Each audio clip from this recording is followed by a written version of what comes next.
teman-teman penikmat film.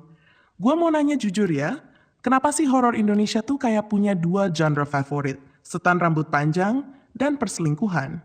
Nah, sekarang muncul yang agak beda. Buto Ijo. Yes, Buto Ijo. Yang dulu kita kenal dari Dongeng Timun Mas, sekarang dibikin versi horor modern. Dan pas gue nonton ini, perasaan gue cuma satu, mixed feeling parah. Ada yang keren, ada yang bikin pengen tepok jidat, ada yang niat banget, ada juga yang kayak, ini kenapa nggak dipotong aja sih? Oke, sedikit konteks. Film ini adaptasi modern dari legenda Timun Mas dan Buto Ijo. Disutradarai Gandhi Fernando, yang emang niat bikin karakter horor baru dari folklore lokal. Ceritanya ngikutin Srini, janda dengan satu anak kecil. Menjelang ulang tahun anaknya yang keenam, mulai muncul teror dari sosok raksasa misterius.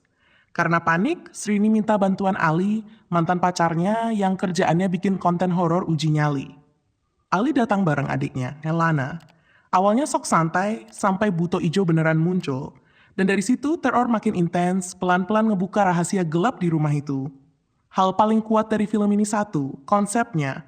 Ngambil dongeng Jawa klasik, dibungkus found footage screen lifestyle, dan dijadiin horor modern. Dan harus gue akui, visual Buto Ijonya niat banget. Badannya gede, bertaring, teksturnya berlendir, kelihatan berat dan enyap. Serius, orang yang pakai kostum ini pasti capek syutingnya.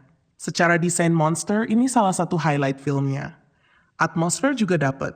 Camera movement pelan tapi bikin tegang. Sound design-nya ngebantu banget. Footsteps, ambience rumah, siluet gelap itu bekerja. Dan yang bikin gue cukup kaget, plot twist di akhir filmnya solid. Nggak ketebak, shock value-nya dapet dan jadi penutup yang lumayan nempel. Sayangnya film ini juga punya PR besar. Pertama, acting. Shelin Evangelista, jujur aja, masih kaku. Dialognya kerasa scripted, emosinya sering nggak nyampe. Gandhi Fernando, nggak jelek banget, tapi juga nggak ngangkat film. Di tengah-tengah aja. Kedua, pacing. Act 2 itu dragging. Kamera dipasang di mana-mana. Karakter ngomong sendiri. Nunggu setan nongol, nggak nongol-nongol. Padahal bisa banget dipadatkan biar tensinya nggak turun. Ada juga beberapa dialog cringe dan ekspresi takut yang kadang terlalu lebay, kadang malah datar. Experience-nya tuh kayak balik ke horor Indonesia era 2010-an. Ada vibe nostalgia, tapi juga ada vibe capek. Jadi kesimpulannya, penunggu rumah, Buto Ijo itu film yang posisinya di tengah, nggak jelek, tapi juga nggak spesial banget. Yang bikin film ini layak ditonton adalah keberaniannya ngangkat folklore lokal, desain Buto Ijo yang niat, atmosfer yang cukup kerasa, dan twist yang lumayan satisfying. Minusnya, acting belum konsisten, pacing tengah yang ketarik, dialog cringe mampus yang kadang bikin geleng kepala. Tapi jujur, gue tetap apresiasi. Karena di tengah horror template yang isinya itu-itu aja, film ini berani beda. Dan buat gue, itu udah poin plus. Jadi sebelum ikut FOMO ngehujat, mending tonton dulu.